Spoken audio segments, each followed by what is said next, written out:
Maboulaise, Maboulé, je serai votre président du lundi matin, le président du renouveau, le président qui vous aime, le président qui vous fournit en bière, le président qui vous divertit, le président du bonheur.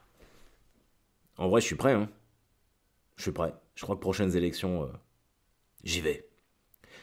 Salut les maboules, bienvenue à toutes et à tous dans ce point du lundi matin. Nous sommes le lundi 25 avril. 25 avril 2022. J'espère que vous allez tous bien, que tout se passe correctement pour vous, mes petits loulous. Mes petits loulous, c'est trop mignon ça. Bon, ça y est, c'est enfin terminé les élections. On est obligé d'en parler un petit peu. On va faire ça direct, comme ça on va être tranquille. C'est fini. Je pense que c'est un soulagement pour tout le monde. Enfin, un soulagement. Le fait qu'on n'en parle plus est un soulagement. Vraiment, j'ai été détaché comme jamais. Alors, je suis allé voter hier. Je suis allé faire mon devoir de citoyen. Mais et vraiment, je suis rentré parce que je jouais à l'Île-Dieu samedi soir. Je suis rentré vraiment hier. C'était un cauchemar. Mais ça, je vous raconterai après. Je suis rentré en fin de journée et j'arrive à la gare de Caen. Il était 18h. Je prends ma bagnole. Je fais allez hop, je rentre chez moi. Je suis ah putain, faut que j'aille voter. Et vraiment, si ça avait pas été un vote comme ça, je crois j'y serais vraiment pas allé. Franchement, j'y serais pas allé. D'ailleurs, peut-être que j'aurais pas dû. Enfin, j'en sais rien. Mais j'y suis. Enfin, j'ai voté. Après, je rentre chez moi. Et donc, je vois mes petits bébés. Ma femme, ça, on prend le bain, on dîne ensemble, après on regarde un film, et vraiment vers 21h30, j'ai fait, mais putain, ça a fait quoi au fait l'élection? Et j'ai vraiment regardé ça comme on suit une finale de Coupe d'Europe de handball, quoi. Je me dis, tiens, ils ont fait quoi, la France? Enfin, c'est vraiment ça, j'en avais vraiment rien à branler. J'ai regardé aucun décompte, j'ai pas regardé les vidéos, machin truc. Là, ce matin, histoire de vous faire un point du lundi matin, un petit peu d'actualité, j'ai quand même regardé ce qui s'était passé, mais vraiment oh là là, c'est un peu roux. C'est pour ça je pense que la France a ce que je prenne le pouvoir, que je devienne un maboule pour toutes et tous. C'est pas mal ça, regardez, comme slogan, maboule pour toutes et tous. Et puis tu me vois comme ça, en train de faire des horns sur mon affiche. Je suis sûr que j'aurais plus de voix que Dupont-Aignan. Ou même qu'Hidalgo. Non, elle a eu encore moins de voix que Dupont-Aignan. Putain, c'est chaud quand même. Imagine, Anne Hidalgo, PS, maire de Paris, elle a moins de voix que Dupont-Aignan. Putain. Mais en vrai, il y a quand même un truc tout ça, on en a déjà parlé. C'est vraiment une question d'ego, mais de tous les côtés.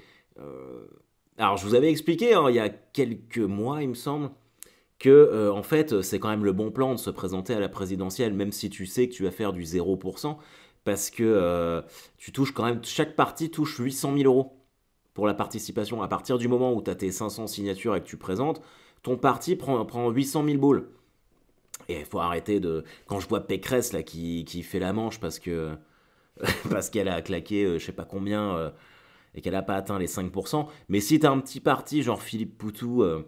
ou les communistes, ou je sais pas quoi. Peut-être qu'ils ont fait plus de 100%, je sais plus, bref. Les dépenses sont moindres. Donc avec 800 000 boules, plus tous les bénévoles qui font le travail gratos, t'es large, quoi. Donc ça te donne des sous pour continuer de faire vivre ton parti. C'est la seule raison pour laquelle il continue de se présenter, hein. Sinon, à force dans n'importe quelle autre discipline, à force de te prendre des branlées, il y a un moment où tu dis, bon bah j'arrête, tu vois, c'est fini. Et Mélenchon, il a dit qu'il arrêterait. Mais Le Pen, elle a dit ce matin qu'elle continuerait.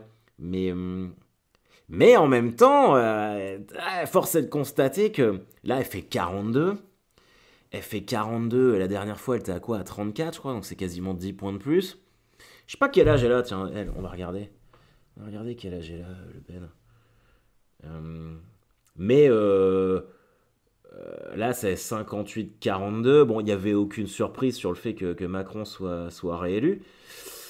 Mais ça se rapproche quand même dangereusement, hein, cette histoire. Elle a quel âge? Donc la 2022, donc 2027, les prochaines élections. J'ai pas de connexion Internet. Donc faut lui rajouter 5 ans dans le cornet. Ou alors On va se retrouver, parce qu'à un moment, si ça continue comme ça, il y a un moment, ils vont finir par passer, hein, c'est sûr et certain. On va se retrouver avec un président de 31 ans, dont le prénom est Jordan. Alors là, on aura touché le fond, les gars. Là, on aura vraiment touché le fond. Ce sera plus de la démocratie, ça sera Cassosland. Ah, 53 ans, Le Pen, Marine. Marine Le Pen, 53. Donc 58 ans. C'est possible hein, qu'elle se représente. 58 ans, c'est jouable. Hein. C'est jouable. Merkel, elle avait je sais pas quel âge. Ouais, on peut se la taper hein, dans 5 ans. On peut se la taper dans 5 ans. Avec le petit Jordan. Oh, putain, moi ça me tue. Jordan. Salut Jordan. Pouf. Et Macron, enfin je veux dire. C'est encore une fois le truc d'ego. Après j'arrête de vous saouler avec ça. Mais en vrai ça m'intéresse pas plus que ça non plus. Mais comme c'est un peu l'actualité de la journée, je suis obligé d'en parler. Mais je regardais ce matin, il a été paradé sur le champ de Mars au pied de la Tour Eiffel. Mais franchement, un peu de décence quoi. Je veux dire. Bon, la première fois, je peux comprendre. Il était élu pour la première fois. Il y a il y a un petit côté, bon allez, je suis président, je vais au Louvre, machin truc. Mais là, enfin, t'es vachement contesté, c'est le même deuxième tour qu'il y a 5 ans. Tu votes, excusez-moi, je coupe la sonnerie.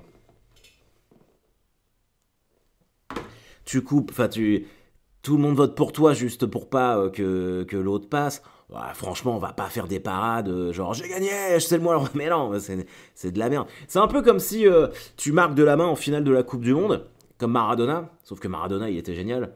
Et tu viens, t'es là avec la coupe, ouais, j'ai gagné, mais enfin, c'est pas que t'as triché, mec, mais de la décence, quoi. Je veux dire, faire coucou depuis la fenêtre de ton bureau, je pense que ça aurait suffi. Enfin bref, tout ça c'est terminé. N'en parlons plus les amis, retournons dans notre bulle maboulienne. Alors pour ceux qui ont... Alors je change de sujet complètement. Pour ceux qui ont Disney+, je vous invite très fortement à regarder le doc Man in the Arena avec Tom Brady.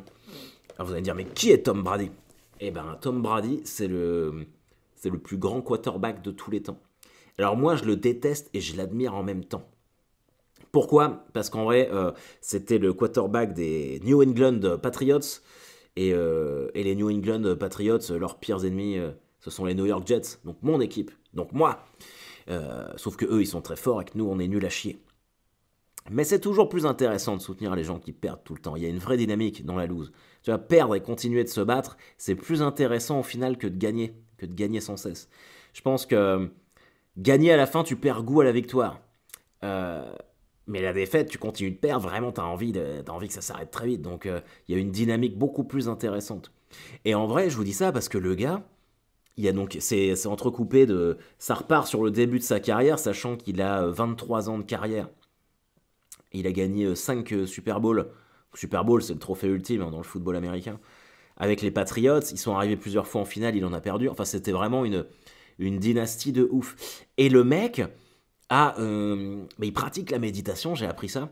Il a une hygiène de vie de ouf. C'est pour ça maintenant il a 43 ans. Enfin, je sais pas si on se rend compte, mais être quarterback en NFL à cet âge-là et être toujours l'un des meilleurs à son poste, avec la vivacité d'esprit que ça demande, parce que mine de rien, passer 40 ans, t'es plus comme quand t'as 31 ans.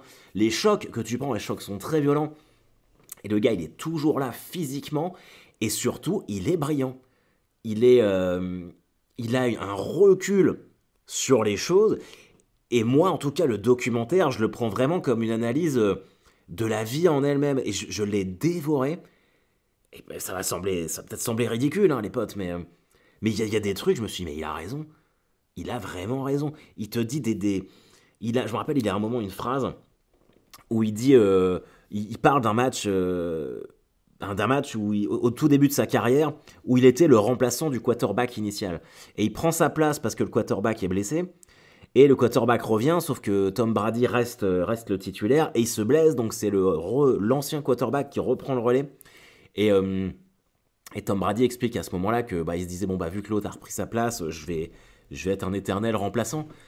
Et il a une vision tellement positive de la vie, mais qui est presque mathématique, où il explique à un moment, il dit voilà, dans la vie, rien de vraiment mauvais n'arrive, parce que il n'arrive pas, ça n'existe pas en fait, une situation tellement mauvaise qu'il n'y ait aucun aspect positif à en ressortir.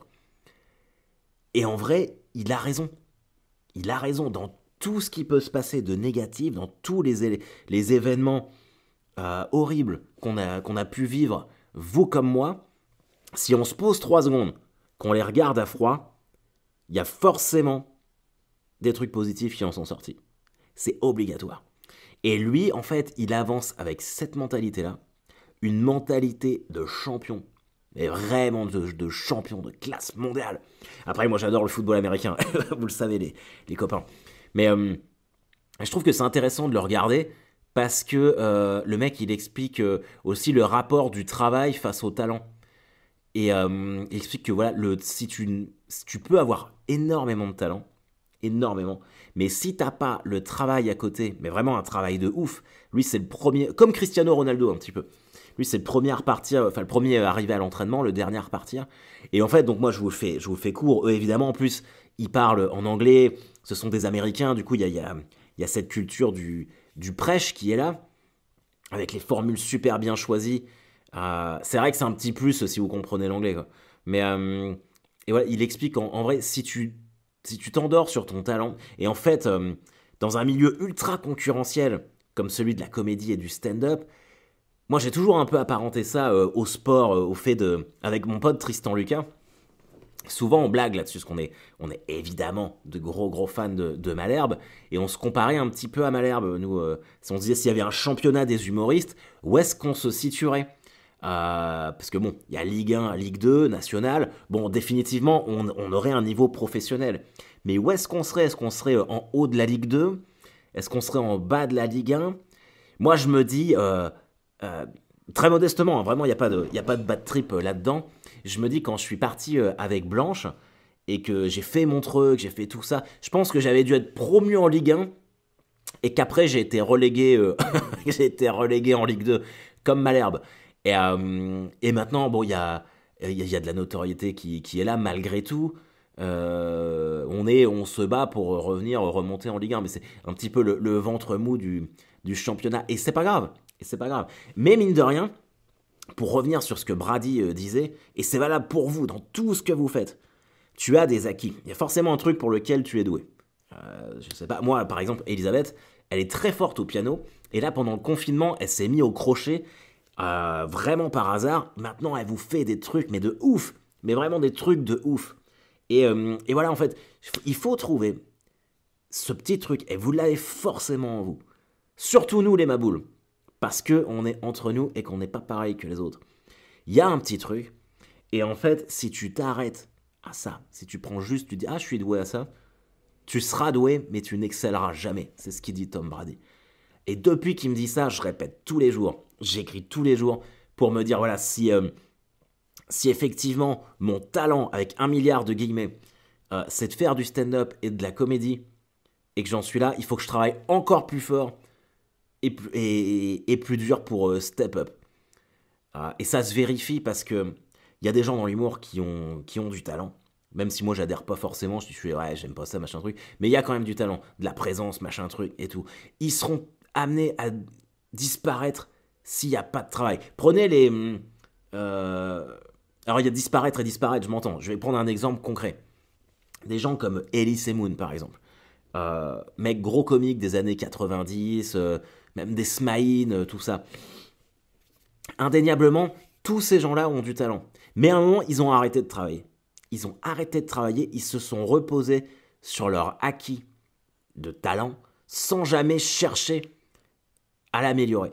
Et du coup, aujourd'hui, tous ces gens-là, ils remplissent pas leur salle. Ils font des zéniths qu'ils annulent, ils font des petits festivals. Moi, je les croise même, moi, en festival. Donc, et on prend un mec comme Gad Elmaleh. Alors, au-delà, enfin, en mettant de côté le côté je vole des blagues, machin truc et tout. Mais par ailleurs, c'est le seul qui continue. Là, il fait le Dôme à Paris, il fait que des complets dans tous les zéniths. C'est pas une question d'adhérer ou pas à l'humour, hein, mais le mec, il a compris. Déjà, il a beaucoup de talent. Il a compris qu'il fallait se remettre en question, qu'il fallait faire une mise à jour de son talent. C'est pour ça qu'il a repris le micro en main en mode stand-up, qu'il a lâché le micro-casque. Tu le vois dans les comédie clubs de Paris. Il joue avec nous. C'est le seul, hein. C'est le seul vraiment, la seule vraie superstar, on va dire, du rire des années 90 qui fait encore ça. Et le mec, il a fait sa tournée aux États-Unis. Donc voilà. Et ça, pour moi, c'est un exemple concret. C'est le seul qui arrive encore à faire ça. Je suis un peu long sur l'histoire de Brady, mais je trouve que vraiment, c'est intéressant. Et depuis que j'ai regardé ce documentaire-là, alors c'est étonnant parce que il y a des gens, on va dire, oui, moi j'ai vu un documentaire sur les abattoirs, je suis devenu vegan derrière et je respecte tout à fait ça. Bah moi, ce documentaire de Tom Brady sur comment devenir, comment devenir un champion, putain, j'ai envie de devenir un champion là. Depuis ça m'a. Alors ce qui me fait chier, c'est que c'est quand même le mec qui joue dans l'équipe que je déteste le plus. Mais bon, voilà, il y a un truc. Il y a un truc d'une forme de logique qui est quand même pas banal. Et Brady, par exemple, à la fin, je vous donne vraiment l'histoire complète.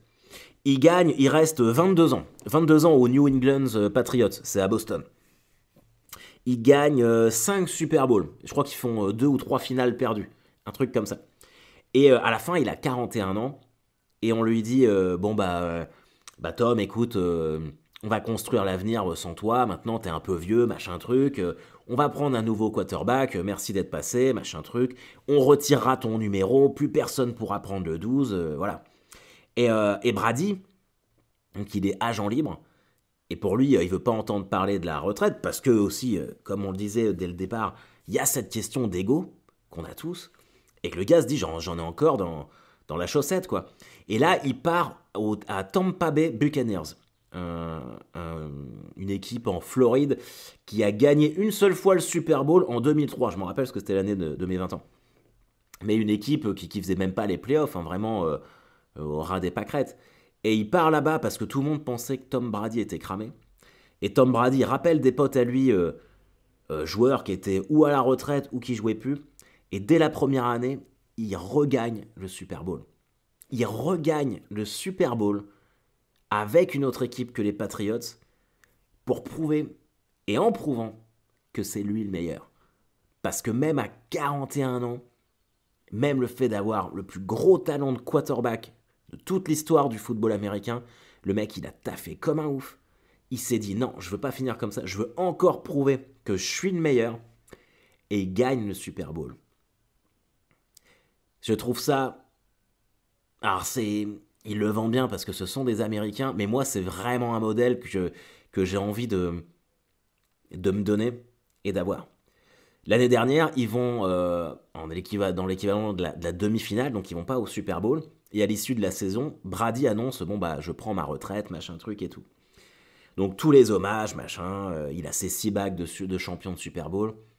Et il y a 2 mois, il dit, en vrai, je peux pas prendre ma retraite, je sais que ce moment arrivera, mais c'est pas pour tout de suite, je le sens pas. Et donc, il revient. Il revient à Tampa Bay aux Buccaneers, et là, il se prépare pour la saison prochaine. Et vraiment, on est le 24 avril 2022. Je serais pas surpris que Tom Brady regagne un Super Bowl. Et je me suis enflammé sur Brady. C'était vraiment... Mais voilà, en tout cas, je vous conseille vraiment de regarder ça. Moi, ça m'a mis en joie. Du coup, j'écoute son podcast, il a un podcast aussi, qui s'appelle Let's Go, je crois. Et vraiment, cette mentalité, on en a déjà parlé, hein, je vous en ai déjà parlé plein de fois, du fait que j'avais quand même de grosses tendances à me déprécier, à être pas bien, machin truc. Et quand je vois un mec comme ça, bon évidemment il est pété de thunes, il est marié avec une mannequin et tout, mais quand il y a ces interviews de début quand il est jeune, il y a cette mentalité d'être positif. Alors évidemment, on l'a ou on l'a pas. C'est clair que moi je l'ai pas. mais c'est quand même super intéressant. Je vous conseille. Enfin bref, moi j'ai regardé la fin du doc à la place de l'élection présidentielle et c'était très cool. Je passe un énorme coucou, un énorme salut à tous les maboules de l'Île-Dieu où je jouais samedi soir. Vous avez été incroyables. Vous avez été incroyables les amis, je me suis éclaté. Alors ça a été un périple hein, pour venir, putain. La semaine dernière, j'étais en vacances. Enfin, en vacances, je suis jamais vraiment en vacances parce que je suis toujours en train de bouiner des trucs. Mais je suis parti de Caen à 8 h le samedi. J'ai fait Caen-Le Mans en train. Là, 1 heure d'attente. Je prends un train du Mans jusqu'à Nantes. Là, 45 minutes d'attente. Là, je prends un TER jusque dans un patelin qui s'appelle Chaland. Là, je suis accueilli par un bénévole du festival, avec qui on attend un peu. On prend un bateau. 3 quarts d'heure de traversée. On arrive là-bas à 16 h. Je suis rincé. Je suis rincé. Et c'est pour ça que je suis allé faire les balances directes dans la salle.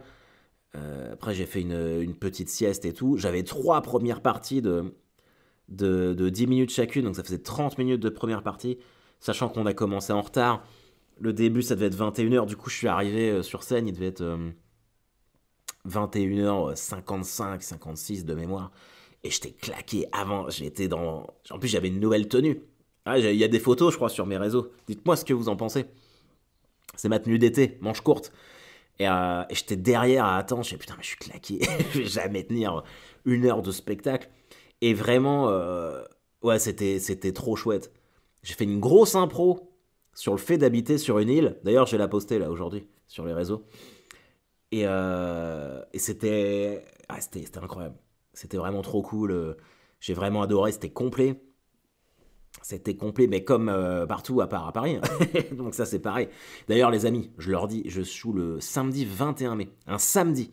Si vous êtes à Paname, dans les alentours, vous avez des gens, machin truc, j'aimerais bien avoir une vraie belle salle pour ma dernière. Donc n'hésitez pas. Peut-être même que je vais faire gagner des invités. Histoire de m'assurer qu'il y ait du maboule, qu'il n'y ait pas que du pro dans la salle, qu'il y ait du maboule.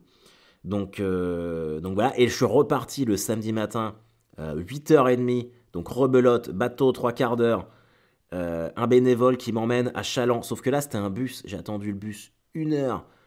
On fait 3 quarts d'heure de bus pour aller à Nantes. À Nantes, il y avait un accident à Angers, tous les trains annulés. 2 heures de retard.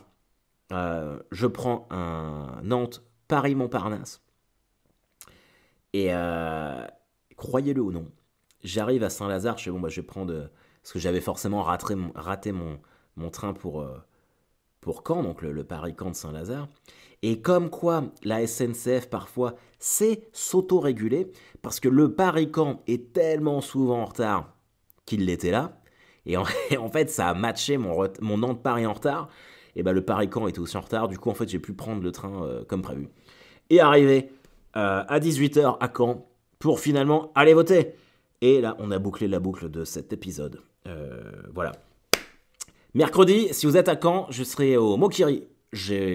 Comme Tom Brady, j'ai décidé de travailler comme un ouf pour être encore plus fort l'année prochaine. Et là, comme je vous le disais, je suis en train vraiment de préparer le nouveau spectacle. J'ai une grosse ambition pour celui-ci, qui sera peut-être le dernier. On verra. Je dis pas ça... Tom Brady dirait jamais ça. Non, ça sera pas le dernier. Mais là, je vais tester des nouveaux trucs. Il est vraiment complètement différent de l'autre qui surfait un peu quand même sur l'idée de me coller mon étiquette des pompes funèbres, que les gens perdent pas de... Là, vraiment, c'est un truc qui n'a rien à voir. Qui n'a rien à voir pour l'instant. Mais ça me fait tellement du bien de pouvoir avoir des nouvelles punches, de travailler un nouveau... d'avoir cette émulation de création et de créativité. Je comprends pas les mecs qui jouent leur même spectacle pendant 10 ans. Le comte de Boudherbala, il a joué le même spectacle pendant 10 ans, mais comment... Enfin, tu peux pas... Tu m'étonnes qu'ils soient blasés, les mecs. Bah oui, tu sors les mêmes blagues en boucle, c'est... Il y en a qui font ça sur des 10 minutes. Hein. À Paris, il y a des humoristes qui n'ont même pas de spectacle d'1 heure. Tu les croises juste sur des plateaux. Et depuis 4-5 ans, je les vois, c'est les mêmes 10 minutes. Qui sont pas ouf en plus. Donc c'est... Non, non. Moi, je crois que j'ai peut-être laissé tomber Paris. Mettre ça de côté. Parce que je pense que si tu n'y es pas constamment, c'est vraiment compliqué de remplir ces salles. Et moi, j'aime pas jouer devant des salles vides. Moi, je veux que des salles complètes. Et quand je vois que partout ailleurs où je vais, c'est complet, pourquoi me casser le cul? En vrai, pourquoi? Parce que finalement, c'est la stratégie que j'opte depuis le début. Est-ce que ça m'empêche de faire des trucs à côté, d'être invité dans des émissions, d'être... Non, je crois qu'il faut trouver son créneau, trouver sa voie et y aller. Et en fait, c'est pas parce que les autres le font tous que c'est forcément la bonne solution. Vous avez vu, je me mets à parler comme Tom Brady. Et ça fait 25 minutes que je parle. En tout cas, les amis, je vous souhaite vraiment une semaine complètement kickass. Si vous êtes à Caen, on se voit à Caen.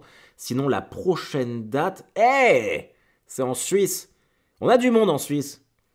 Manifestez-vous, les gars et les filles. Je serai à Lausanne le 4 mai, au Schnie Comédie. Et je serai ravi de vous voir comme partout ailleurs. C'est toujours, je vous le dis à chaque fois, hein, mais c'est toujours un souffle de motivation quand je sais que vous êtes là et que vous êtes content de venir. Allez, ciao les maboules, à plus tard.